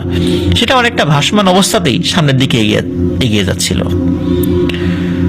যখন জিনিসটি রাস্তার মাঝখানে থাকা ব্রিজটি অতিক্রম করে গ্রামের মূল রাস্তার দিকে অগ্রসর হতে থাকে, তখন রাস্তার দুপাশে থাকা গাছগুলো মনে হচ্ছিল ওই শক্তিশালী দানবটার প্রভাবের কারণে প্রচন্ডভাবে আন্দোলিত হচ্ছিল, অথচ আশেপাশে কোনো বাতাস ছিল না। এমন সময় আচমকাই ওই দানবাকৃতির পাখি সদৃশ জিনিসটি উজ্জ্বল নীল বর্ণ ধারণ করে, আর এটি ছিল বিধান সরকারের কাছে সবচেয়ে ভয়ের একটি মুহূর্ত। এরপর ওই জিনিসটি একইভাবে গ্রামের মূল রাস্তা ধরে সামনের দিকে এগিয়ে যেতে যেতে বিধান সরকারের দৃষ্টিসীমার বাইরে চলে যায়। তখন বিধান সরকার সেখান থেকে মোটামুটি বাড়ির দিকে আসার জন্য প্রস্তুতি নেন, কিন্তু আরো 10-15 মিনিট বসে থাকেন। এবং তারপর যখন দেখেন ওই জিনিসটি আর কোথাও কোনো চিহ্ন রেখে যাচ্ছে না, একদম চলে গেছে, তারপর উনি দেন দৌড়ে উনি ওনার পরিবারের সদস্যদেরকে ডাকাডাকি করতে থাকেন, মানে বাড়িতে চলে আসেন। ওনার জোরালো ডাকে বাড়ির সকলের ঘুম ভেঙে যায় এবং সবাই উঠে জিজ্ঞেস করে যে কি হয়েছে। তখন উনি সবাইকে এই ঘটনাটি খুলে বলেন। তো প্রিয় লিসেনার্স, এখানে একটি বিষয়, সেটি হলো আমরা অনেকগুলো গল্প ইতোমধ্যে বলেছি এবং এটা বলেওছি যে কখনো যদি কোনো জিনকে বা এরকম পিশাচ জাতীয় কোনো জিনিসকে কেউ দেখেই ফেলে, তো এমন ভাব নিতে হবে যে সে কিছুই দেখেনি। আর ওই জিনিসটি যদি বুঝে ফেলে যে কেউ তাকে দেখে ফেলেছে, অথচ সে ইচ্ছা করে কোনো মানুষকে দেখা দেয়নি, তাহলে মানুষ যদি তাকে দেখে ফেলে, তাহলে কিন্তু ওই জিনিসটি ওই মানুষের পিছনে লেগে যায়। এরকম ঘটনা কিন্তু আমরা অহরহ বলছি। কিন্তু বিধান সরকার উনি কিন্তু বুদ্ধি করে ওই কঠিন সিচুয়েশনে চুপ করে ঘাপটি মেরে বসেছিলেন এবং ওই জিনিসটি একদম দৃষ্টিসীমার বাইরে চলে যাওয়ার আগ পর্যন্ত নড়াচড়াও করেননি। এমনকি দৃষ্টিসীমার বাইরে চলে যাওয়ার পরেও 10-15 মিনিট ওয়েট করে যখন দেখলেন যে সব ঠিকঠাক হয়ে গেছে, তখন উনি দৌড়ে বাড়িতে চলে এসেছিলেন। এই কারণে যেটা হয়েছিল, উনি যদিও ভয় পেয়েছিলেন, কিন্তু বাড়িতে আসার পর সকলকে সবকিছু খুলে বলেন এবং এরপরে কিন্তু উনি কোনো অসুস্থও হননি, জ্বরও আসেনি, কিছু হয়নি, একদম স্বাভাবিক ছিলেন। কিন্তু এরকম একটি ঘটনা কেউ সহ্য করবে, এইরকম সাহস বা এরকম মন মানসিকতার লোকও কিন্তু আসলে হাতে গোনা খুবই কমই পাওয়া যায়।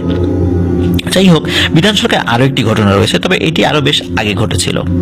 এই ঘটনাটি তার সাথে ঘটেছিল 2002 সালে। তখন ওই গ্রামে ত্রিমোহনীতে ওনার একটি ছোট্ট মুদি দোকান ছিল, আর যিনি গল্প পাঠিয়েছেন সৌমিত্র রয়, উনি যখন ছোটবেলায় ওনার নানা বাড়িতে বেড়াতে যেতেন, তখন ওই ত্রিমোহনীতে ভ্যান থেকে নামার পরই এই বিধান সরকার ওনার দোকান থেকে অনেকগুলো 1 টাকা মূল্যের চুইংগাম এনে ওনার শার্টের পকেটে ঢুকিয়ে দিতেন। আর উনি প্রতিদিন অনেক সকালবেলা দোকান খুলতেন, মানে বিধান সরকার, আর রাত 10টার দিকেই দোকান বন্ধ করে বাড়িতে ফিরে আসতেন। কারণ গ্রামাঞ্চলে রাত 10টা মানে তো বুঝতেই পারেন অনেক রাত। এছাড়া ওই সময়ে ওনাদের গ্রামে কোনো বিদ্যুৎ সংযোগও ছিল না। তো ঘটনাটি যে রাতে ঘটে আর কি, এক রাতে রাত 10টার কাছাকাছি সময় উনি দোকান বন্ধ করে বাড়িতে ফেরার প্রস্তুতি নিচ্ছিলেন। এমন সময় ওনার প্রাকৃতিক ডাকে সাড়া দেবার প্রয়োজন পড়ে।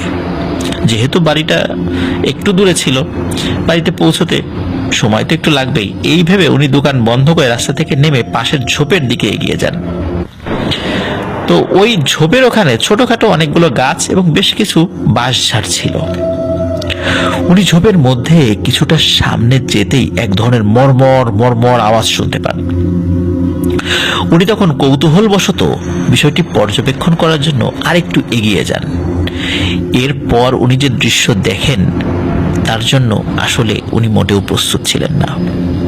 ওই দিন ছিল চাঁদনি রাত। চাঁদের আলোয় উনি স্পষ্ট দেখেন 8 থেকে 9 ফুট লম্বা একজন মহিলা বাঁশঝাড়ের মোটা মোটা বাঁশগুলো এক হাতে অত্যন্ত সাবলীলভাবে টেনে ধরে উপড়ে ফেলছেন এবং সেগুলোকে মাটিতে ছুঁড়ে ফেলছেন। মহিলাটির পরনে ছিল সাদা শাড়ি, যা একদমই অগোছালোভাবে শরীরের সাথে পেঁচানো ছিল।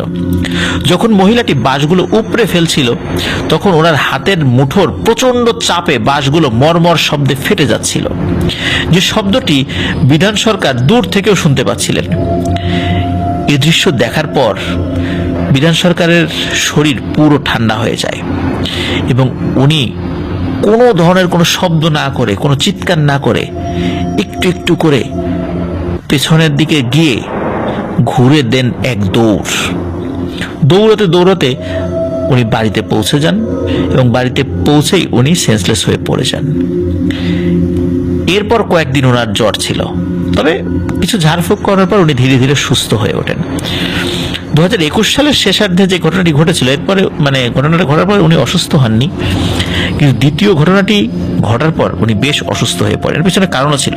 কারণ হলো, এখন যে ঘটনাটি বললাম এই ঘটনাটি ঘটেছিল 2002 সালে, আর প্রথমে যে ঘটনাটি বলেছিলাম এটি ঘটেছিল 2021 সালে। তো খেয়াল করুন প্রিয় লিসেনার্স, 2002 সাল এবং 2021 সালের মধ্যবর্তী কতটা গ্যাপ রয়েছে, তাই না? প্রায় 19 বছর। এই 19 বছর উনি আরো ম্যাচিউরড হয়েছেন, আরো অনেক কিছু বুঝেছেন, শিখেছেন, যার কারণে 2021 সালের ঘটনার ফলে ওনার কিন্তু তেমন কোনো সমস্যা হয়নি। কিন্তু 2002 সালের ঘটনায় উনি বেশ ভয় পেয়েছিলেন এবং তার জ্বরও চলে এসেছিল।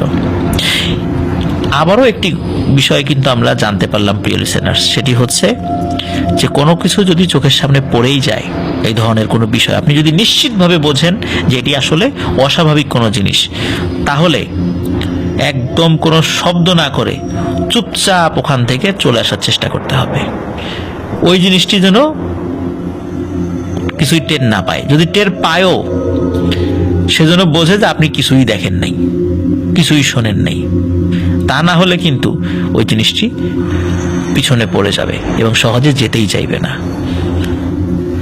আশা করছি ঘটনা দুটি আপনাদের ভালো লেগেছে, কারণ দুটো ঘটনা ছিল তো একসাথে। আর এই ধরনের ছোট ছোট ঘটনা যেগুলো একদম গ্রামের ঘটনা, আসলে এই ঘটনাগুলোর মধ্যে না কেমন একটা ব্যাপার থাকে, মনে হচ্ছে যে আমরা ওই ঘটনাগুলো ভিজুয়ালাইজ করতে পারছি। গ্রামের ওই মেঠো পথ, ওই বাঁশঝাড়, এই যে ব্রিজ, বড় বড় গাছ, ঝোপঝাড়, সবগুলো যেন চোখের সামনে ভাসে। যদিও বা শহর এলাকায় এগুলো দেখা যায় না, কিন্তু যারা গ্রামে আছেন বা বেড়াতে গিয়েছিলেন তারা তো নিশ্চয়ই এগুলো ফিল করতে পারেন। অসংখ্য ধন্যবাদ সৌমিত্র রয়কে, যিনি চমৎকার ঘটনা আমাদেরকে পাঠিয়েছেন। আশা করছি তিনি আরো ঘটনা আমাদেরকে পাঠাবেন, সে অপেক্ষায় থাকলাম আমরা চলে যাচ্ছি আমাদের পরবর্তী ঘটনায়।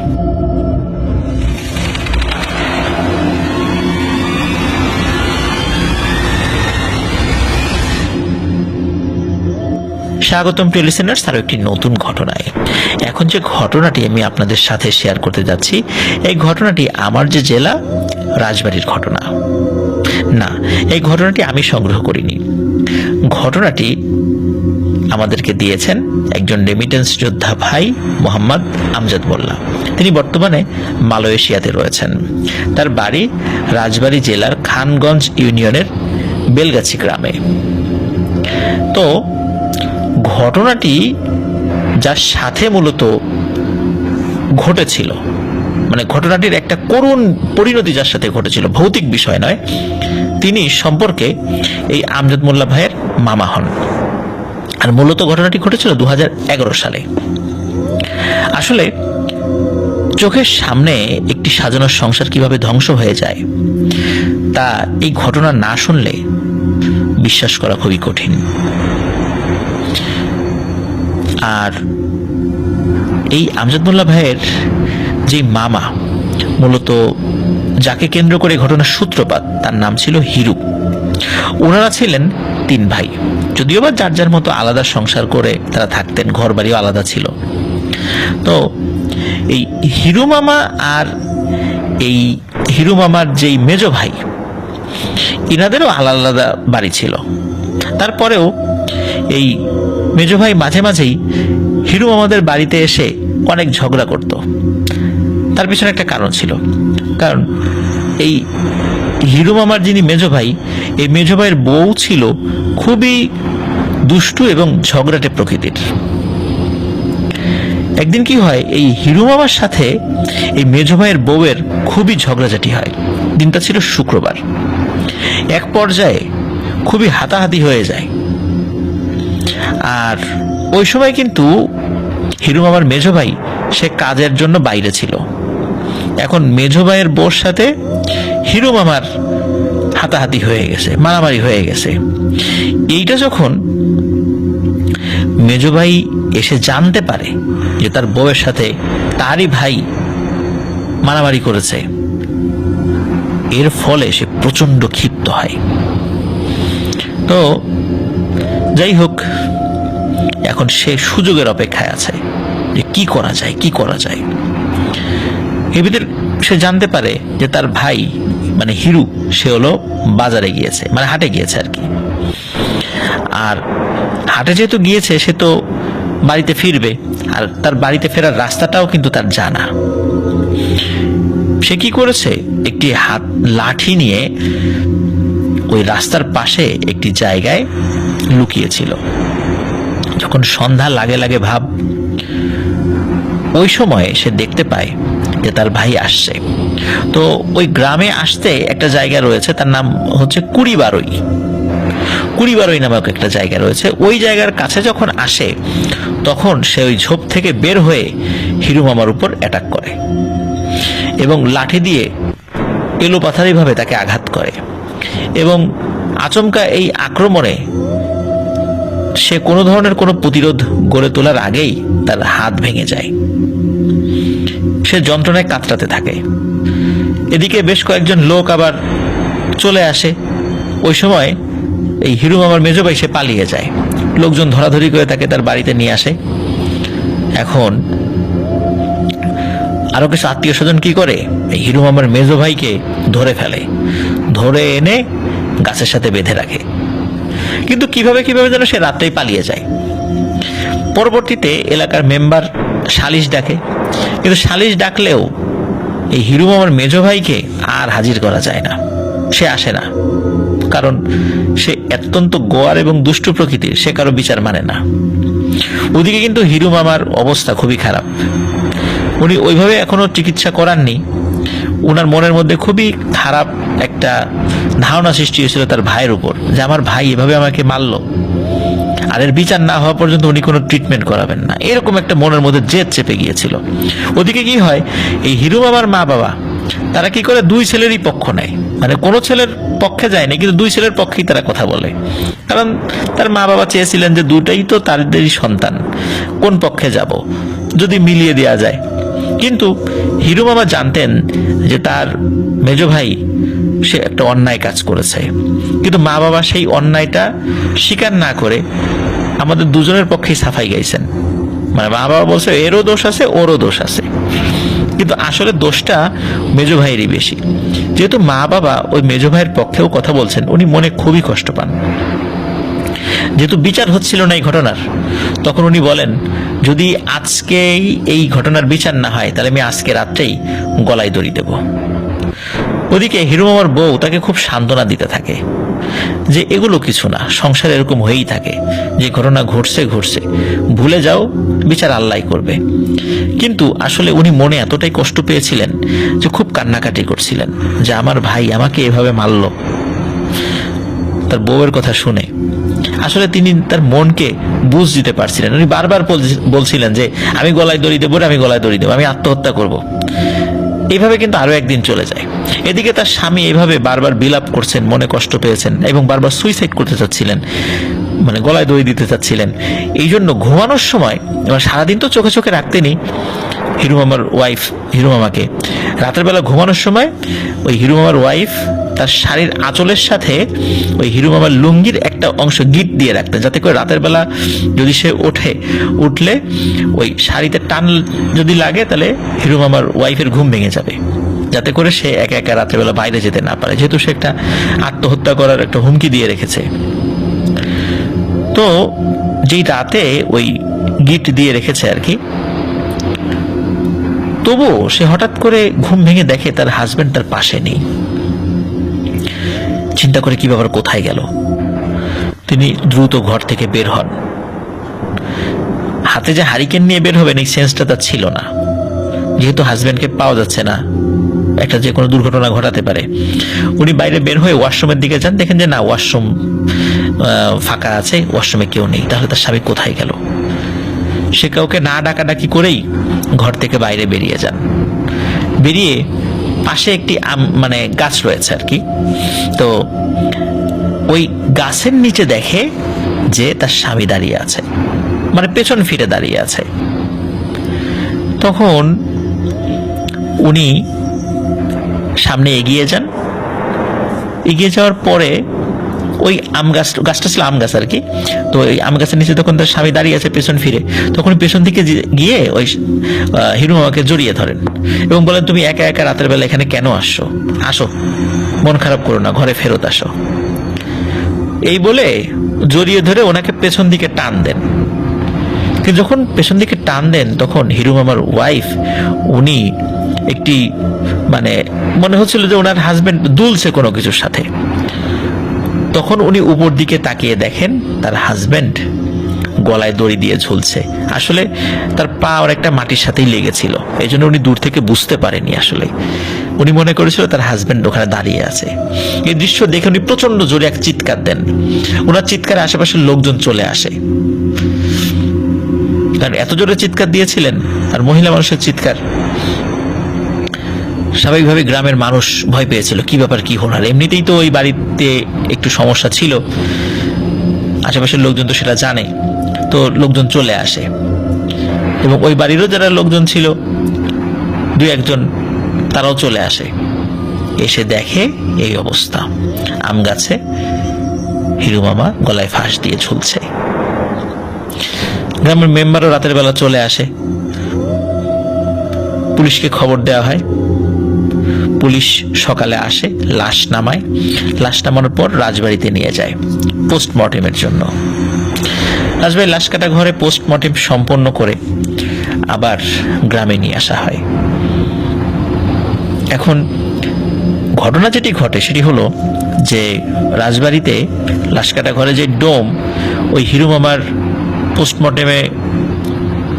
পোস্টমর্টেমের জন্য লাশ কেটেছিল, খুব দ্রুত সেলাই করেছিল এবং ঘন সেলাই ছিল না, খুব দূরে দূরে সেলাই ছিল, যার কারণে ওই সেলাইয়ের যে গ্যাপ ছিল, দুটো সেলাইয়ের গ্যাপ ছিল, এই গ্যাপে গ্যাপে হিরু মামার শরীরের ভিতরের বেশ কিছু অংশ দেখাও যাচ্ছিল, যে কেউ দেখলে ভয় পাবে। এবং এই কারণে অনেকেই গোসল দেওয়ার জন্য আগাচ্ছিল না। কিন্তু এলাকার কয়েকজন সাহসী যুবক তারা এগিয়ে আসেন, তারা হিরু মামাকে গোসল করান এবং সবাই মিলে কবর খোঁড়েন, দাফন কাফনের ব্যবস্থা করেন। আর তাকে যেখানে কবর দেওয়া হয় সেটা হলো এই মানে যে কবরস্থানটি ওখানে ছিল সেটি হলো চারপাশে ধানি জমি আর মাঝখানে একটি উঁচু ভিটা রয়েছে। এটাকে পুরাতন বাড়ি বলে। ওই পুরাতন বাড়িতেই সবাই লাশ নিয়ে গেল এবং স্বাভাবিকভাবেই লাশটা দাফন করা হলো। আর যখন দাফন করা হয় তখন রাত প্রায় 3টা বাজে। যাই হোক, যেহেতু অনেক রাত ছিল, সবাই এক এক করে চলে আসতে থাকে। এদিকে 2-3 জন মানুষ তারা একটু একটু পেছনে পড়ে গিয়েছিল আর কি। এই কয়েকজন মানুষ হলো তারা যারা কবর খুঁড়েছিল। কিছু দূর আসার পরে তাদের মনে পড়ে, ওহো, একটা কোদাল তো রেখে এসেছি কবরের কাছে। মানে তারা 2-3টা কোদাল নিয়ে আসছে। তো একজন জিজ্ঞেস করেছে যে এই কোদাল সব নিয়ে আসা হয়েছে? তো দেখা যায় একটা কোদাল নাই। এই কারণে পরে মনে পড়ে যে একটা কোদাল তো ওখানে রেখে আসা হয়েছে। ওই চিন্তা করে তারা ওই একসাথেই কয়েকজন ওই কবরের কাছে যান। কবরের কাছাকাছি যখন গিয়েছেন তখন তারা শুনতে পান যে একজন লোক ওই কবরের পাশ থেকে অনেক চিৎকার চেঁচামেচি করছে। তারা প্রথমে ভেবেছে মনে হয় এই হিরুর মেজ ভাই এসেছে, কারণ মরার পরে তো সে তাকে দেখতে পারে নাই, সে আসে নাই। লোকজন তো তার উপরও খুব ক্ষেপা যে মেজ ভাইয়ের কারণে সে সুইসাইড করেছে।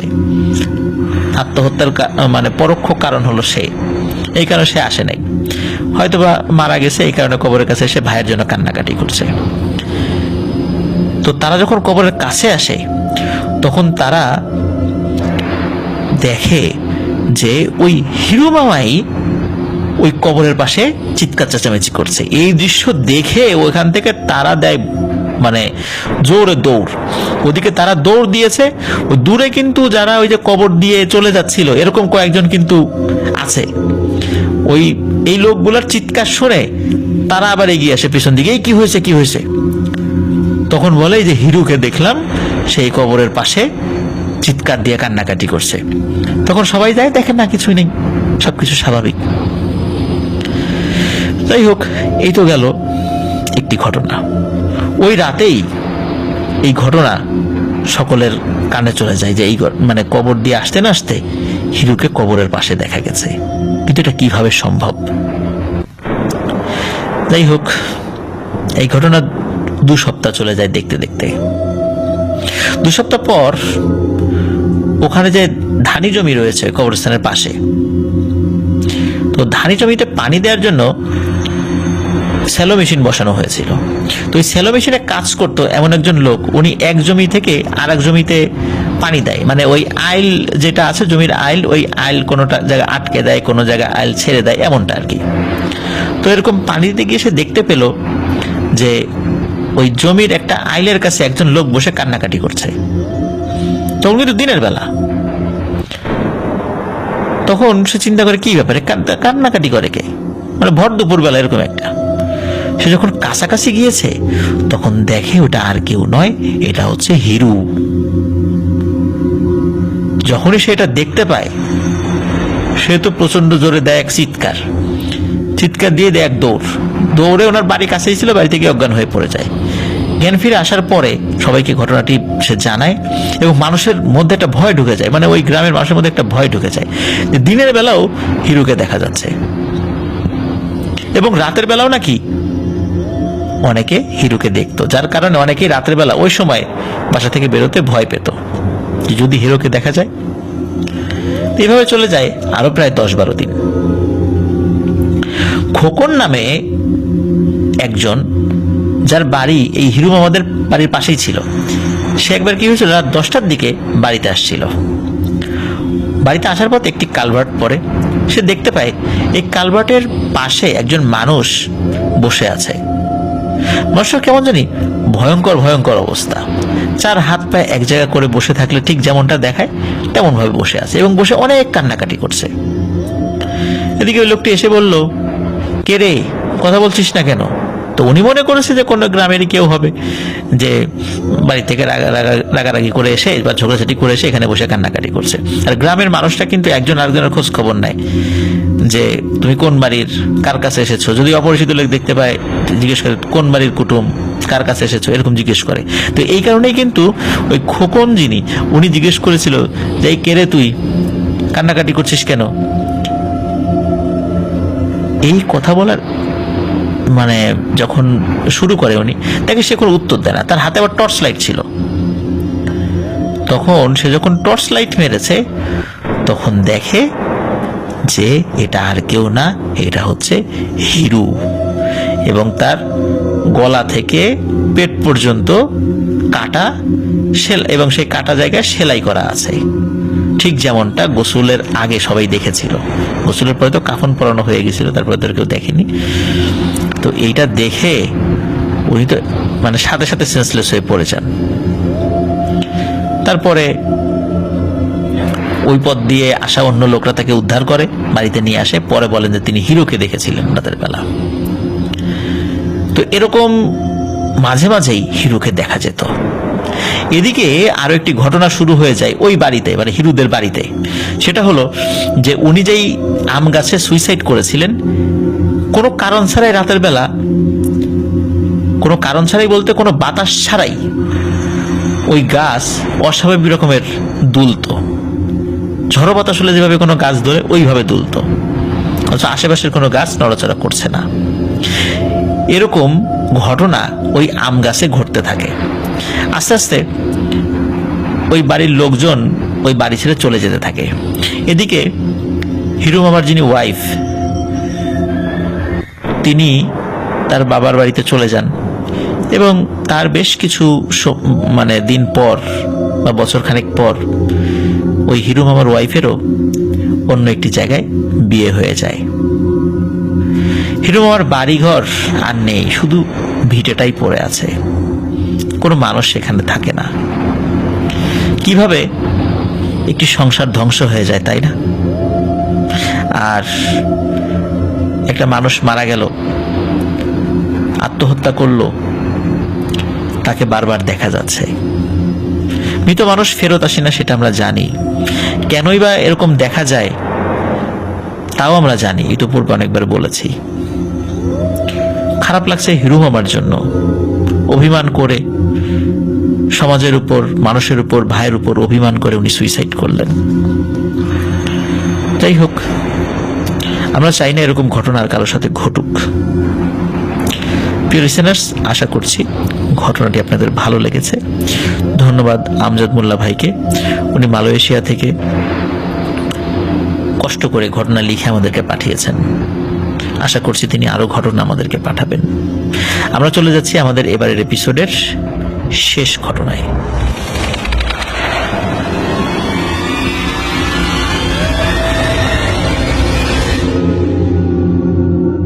আবারও স্বাগতম প্রিয় লিসেনার্স আমাদের এবারের এপিসোডের পঞ্চম ও শেষ ঘটনায়।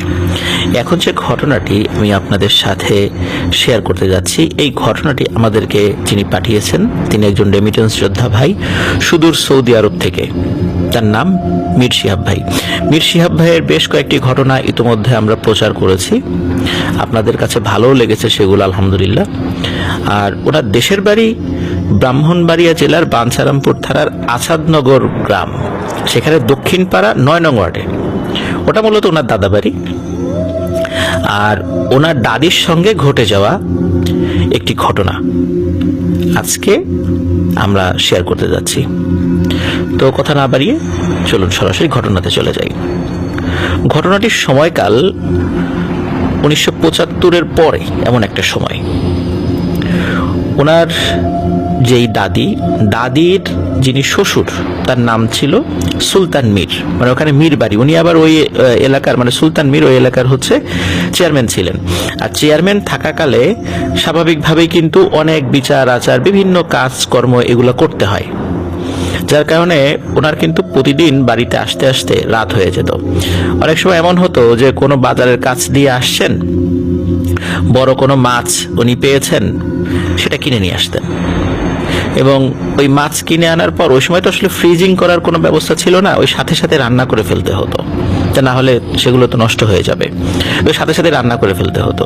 তো এমনই এক রাতে উনি কোনো একটা জায়গা থেকে ওই বিচার আচার করে ফিরছিলেন, সালিশ করে আর কি। তো ফেরার পথে ওই দিন, মানে ওই রাতে আর কি, বেশ দেরি হয়ে যায়। উনি যখন বাড়িতে আসেন তখন রাত প্রায় 11টা। আর গ্রামের ওই সময়ের 11টা মানে বুঝতেই পারছেন যে অনেক রাত। উনি সাথে করে প্রকাণ্ড এক মাছ নিয়ে এসেছেন। তো মাছ আনার পর ওনার যে বেটার বউ, মানে এই মির শিহাব ভাইয়ের যে দাদি, তার কাছে দিয়ে বলেন যে তুমি এটা দ্রুত রান্না করো। আর উনি জানতেন যে তার শ্বশুর মাঝে মাঝে রাতের বেলা ফিরে এরকম মাছ নিয়ে আসে আর রান্নাও করতে হয়। তো উনি খুশি মনেই রান্না বাড়া শুরু করেন। তো তাড়াতাড়ি মাছটা স্কুটে উনি রান্না বসিয়ে দেন। রান্না বসানোর পর বাড়ির অন্য সদস্যদেরকে বলেন যে তোমরা চুলার দিকে খেয়াল রাখো, আমি একটু দ্রুত গোসল সেরে আসি। কারণ হলো ওই মাছ কাটার পরে, বেশ বড় মাছ ছিল, ওই মাছের যে রক্ত আসছে এগুলো আবার শরীরে লেগে যায়, যার ফলে ওই মাছের একটা দুর্গন্ধ শরীর দিয়ে বের হচ্ছিল। এই কারণে উনি চিন্তা করলেন যে উনি গোসল করতে যাবেন।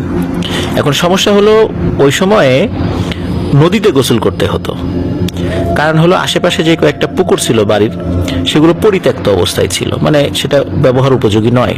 আর নদীর দূরত্ব কিন্তু আমাদের বাড়ি থেকে মাত্র কয়েক মিনিটের দূরত্ব ছিল ওই সময়টাতে আর কি, সর্বোচ্চ 5 মিনিট লাগবে হেঁটে যেতে। আর বাড়ির সদস্যরা সেখানেই, মানে নদীতেই গোসল করতেন ওই সময়। ওনাদের জন্য আলাদা একটা জায়গা ছিল আর কি, ওনাদের জায়গার উপর দিয়ে সেখানে যেতে হতো। এই কারণে জায়গাটা ছিল খুবই সিকিউরড এবং বাহিরের কোনো লোকজন সেখানে আসতো না। তো যেহেতু উনি সবসময় যেতে যেতে অভ্যস্ত, মাঝে মাঝে রাতের বেলা একাই গোসল করে ফিরে এসেছেন সেখান থেকে, তো এটা নিয়ে আসলে ওনার সেকেন্ড টাইম ভাববার কোনো কারণ ছিল না। এই কারণে উনি কি করেন, দ্রুত বের হয়ে যান, কারণ গোসল করে ফিরে এসে আবার শ্বশুরকে খাবার দিতে হবে। এখন উনি যখন বের হয়েছেন, বের হওয়ার পর উনি যাচ্ছেন, যাওয়ার পথে প্রথমে একটি হাতের এক পাশে আর কি বাঁশঝাড় পড়ে, নদীর ঘাট পর্যন্ত যেতে 2টো বাঁশঝাড় পড়ে একটু দূরে দূরে। তো উনি আর হাতের ডান পাশে, এটা বাঁশঝাড় ছিল হলো বাম পাশে, হাতের ডান পাশে হলো কাশবনের মতো রয়েছে, কাশবন। তো উনি যাচ্ছেন, প্রথম বাঁশঝাড়টা পার হয়েছেন, কোনো সমস্যা নেই। দ্বিতীয় বাঁশঝাড়ের কাছে যখন তিনি গিয়েছেন, তিনি দেখতে পান যে ওই বাঁশঝাড়, মানে হাতের বাম পাশে যে বাঁশঝাড় রয়েছে, ওই বাঁশঝাড়ের নিচে সাদা কাপড় পরা, প্রায় 8-9 ফুট উচ্চতার হবে এমন 2জন মহিলা বসে বসে কান্নাকাটি করছে। চেহারাটা স্বাভাবিকই আর কি, মানুষের মতো, খুব ইনিয়ে বিনিয়ে কান্নাকাটি করছে, নাকি সুরে কান্না করছে। আর হাতের ডান পাশে, মানে কাশবন যেখানে আছে, ওখানেও 2জন মহিলা বসে আছে সেম উচ্চতার। এনারা একদম নববধূর সাজে, লাল টুকটুকে শাড়ি পরা, চাঁদের আলোতে সবার চেহারা স্পষ্ট বোঝা যাচ্ছে। এবং এরা 2জন কি করছে, বড় একটা চিরুনি দিয়ে নিজের চুল আঁচড়াচ্ছে, এবং এরা আবার 2জন হি হি করে হাসছে। মানে রাস্তার ওপাশে সাদা কাপড় পরা 2জন মহিলা, তারা কান্না করছে, আর এরা নববধূর সাজে বসে চুল আঁচড়াচ্ছে এবং 2জন হি হি করে হাসছে। এটা যখনই উনি দেখেছেন, আর উনি কিন্তু সেকেন্ড টাইম ভাবতে হয় নাই যে এটা কোনো মানুষ না, এটা অস্বাভাবিক কিছু। উনি দ্রুত উল্টো রওনা দেন, মানে বাড়ির দিকে ফিরে আসছেন। উনি যখন বাড়ির দিকে ফিরে আসছেন, ফিরে আসার পথে কিন্তু শুরুতেই বলেছি, বাড়ি থেকে বের হওয়ার পথে কিন্তু প্রথম একটা বাঁশঝাড় পড়ে, তারপরে নদীর কাছে দ্বিতীয় বাঁশঝাড়ে যেহেতু ওই জিনিসটা দেখেছেন, যখন বাড়ির দিকে ফিরে আসছেন, তখন প্রথম বাঁশঝাড় যেটা রয়েছে সেখানে দেখেন আর একটা ভয়ানক ঘটনা। রাস্তার পাশে যে বাঁশঝাড়, সেই বাঁশঝাড়ে অনেক লম্বা, প্রায় 30-35 ফুট উচ্চতার একজন মহিলা দাঁড়িয়ে আছে। সে আবার নববধূর শাড়ি পরা। সে কি করছে, সে একটা চিরুনি দিয়ে তার চুল আঁচড়াচ্ছে, এবং তার চুলটা এত বড় যে ওই চুলটা তার পা থেকে শুরু করে, মানে উপর থেকে, মাথা থেকে পা পর্যন্ত চলে এসেছে, এবং পা থেকেও আরো অনেক বড়, এবং ওই চুলটা রাস্তার উপরে চলে এসেছে। তার মানে হচ্ছে উনি যদি রাস্তা পার হয়ে যেতে থাকেন, তাহলে ওই চুলের উপর দিয়ে তাকে যেতে হবে, মানে চুলের উপর তার পা পড়বে। এবং ওই মহিলাটি হিহি করে না হাসলেও মুচকি মুচকি হাসছিল, আর তার দিকে বড় বড় করে তাকিয়েছিল। তো এই দৃশ্য দেখার পর উনি আর নিজের সেন্স ধরে রাখতে পারেননি, ওখানেই সেন্সলেস হয়ে পড়ে যান। এদিকে বাড়ির সদস্যরা চিন্তা করছেন কি ব্যাপার, এত দেরি তো হয় না কখনো, স্বাভাবিকভাবে মোটামুটি 15 মিনিট সর্বোচ্চ 20 মিনিটের মধ্যে চলে আসেন। এদিকে প্রায় 1 ঘন্টা হতে চলল, তিনি আসছেন না। আর যেহেতু রাতের বেলা একা একা গিয়েছেন, নর্মালি সাথে লোক যায় রাতের বেলা গেলে, কিন্তু একা একা গিয়েছেন, এই জন্য বাড়ির সদস্যরা হাতে টর্চ লাইট নিয়ে এগিয়ে আসেন। এগিয়ে এসে দেখেন যে উনি প্রথম যে বাসার বাড়ি থেকে বের হওয়ার পর সেখানকার কাছাকাছি সেন্সলেস হয়ে পড়ে আছেন। তাকে দ্রুত সেখান থেকে তুলে আনা হয় এবং তার জ্ঞান ফেরানো হয়। জ্ঞান ফেরার পর তিনি এই বিষয়টি সকলকে খুলে বলেন। তখন বলেন যে তুমি সাথে একজন নিয়ে গেলে না কেন? যেহেতু তখন ওই চুলার কাছে কাজ ছিল, অন্য মহিলারা কাজ করছিল বাড়ির, আর পুরুষ সদস্যরা কেউ কেউ ঘুমিয়ে পড়েছিলেন। এই জন্য আসলে উনি কাউকে ওভাবে ডেকে বিরক্ত করতে চাননি, কারণ পুরুষ সদস্যরা সারাদিন অনেক কাজ করেন গ্রামের, তাদের যেই কৃষি জমি রয়েছে, এই জন্য সবাই খুব ক্লান্ত থাকেন। ওই চিন্তা করেন উনি কাউকে ওইভাবে ডাকেননি। তো যাই হোক, ওই সময়ে উনি সন্তান সম্ভবা ছিলেন আর কি। ওনার প্রেগনেন্সির বয়স ছিল 4 মাসের মতো, বা তারও কিছু বেশি আর কি।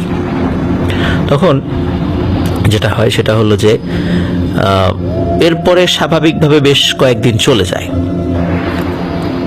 এবং মোটামুটি বলা চলে যে ওনার প্রায় প্রেগনেন্সির সময় যখন প্রায় 7 মাস এরকম একটা সময় আর কি ঘটে আরেকটি ঘটনা। সেটি হলো উনি ওনার হাজবেন্ডের সাথে, মানে মিশিয়া ভাইয়ের দাদার সাথে শুয়ে আছেন। রাত আনুমানিক 1টা কি 1:30 এরকম হবে আর কি।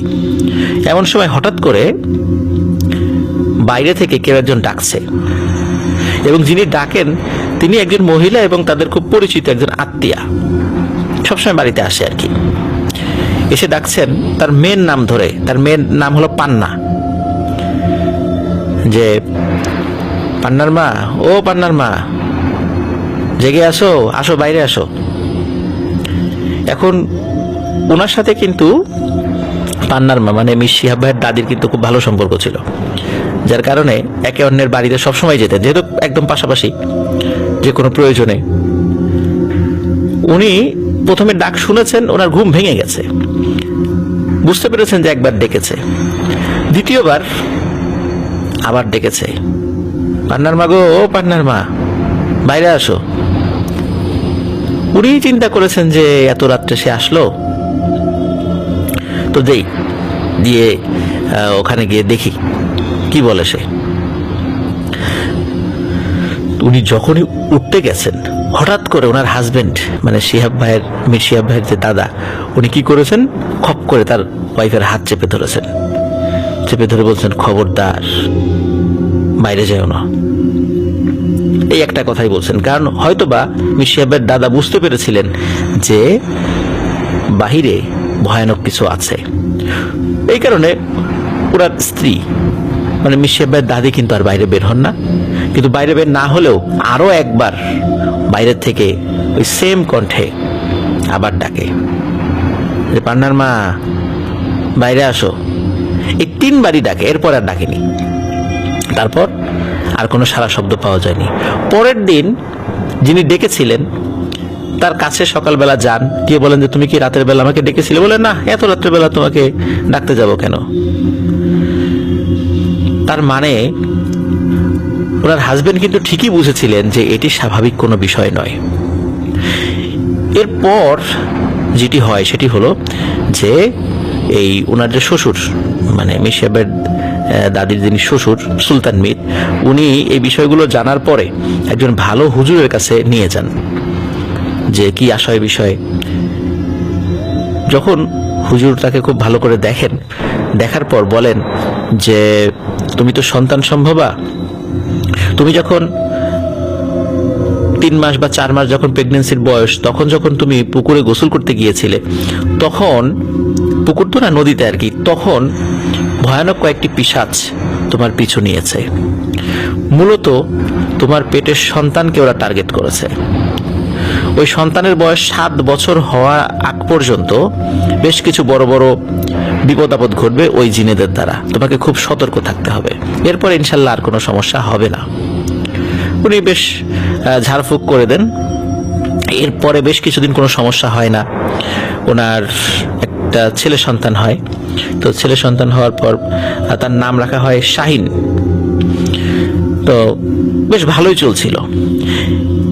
তো শাহিন কাকার বয়স যখন মোটামুটি 1 বছরও হয়নি, এর মধ্যে ঘটে একটি ঘটনা।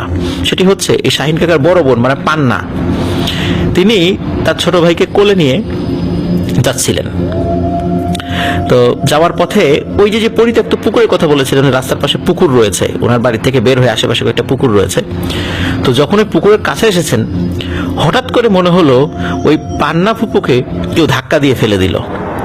আর ফেলে দেওয়ার পর ওনার যে ভাই, যে শাহিন মানে শাহিন কাকা, তাকে কেউ টেনে হিচড়ে ওই পরিত্যক্ত পুকুরের দিকে নিয়ে যাচ্ছে। ছোট মানুষ, বাচ্চা মানুষ চিৎকার করে কান্নাকাটি করছে।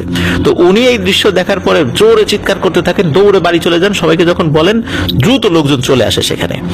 এসে দেখে যে ওই শাহিন কাকাকে প্রায় ওই পচা পুকুরের মধ্যে নিয়ে গেছে। যেহেতু এটা পরিত্যক্ত পুকুর ছিল, মানুষ তাড়াতাড়ি গিয়ে তাকে সেখান থেকে উদ্ধার করে। উদ্ধার করার পর দেখে যে গায়ের কোথাও কোথাও মানে ছুলে গিয়েছে, বিভিন্ন জায়গায় আঘাত লাগার কারণে, তবে বড় ধরনের কোনো ক্ষতি হয়নি। আবার সেই হুজুরের কাছে নিয়ে যাওয়া হয়। তখন সেই হুজুর বলেন যে, তোমাকে বলেছিলাম যে এই বাচ্চার বয়স 7 বছর হওয়ার আগ পর্যন্ত কিন্তু বড় ধরনের কিছু কিছু সমস্যা হতে পারে। এটা তারই একটা প্রমাণ, খুব সাবধানে রাখতে হবে এই বাচ্চাকে। এরপর থেকে তারা খুবই সাবধানে রাখতেন। যখন শাহিন কাকার বয়স প্রায় 2 বছর হয়েছে, এর মধ্যে ঘটে আরো একটি ভয়ানক ঘটনা। সেটি হলো, মীর শিহাব ভাইয়ের দাদি, উনি ওই শাহিন কাকাকে নিয়ে ঘুমিয়ে আছেন।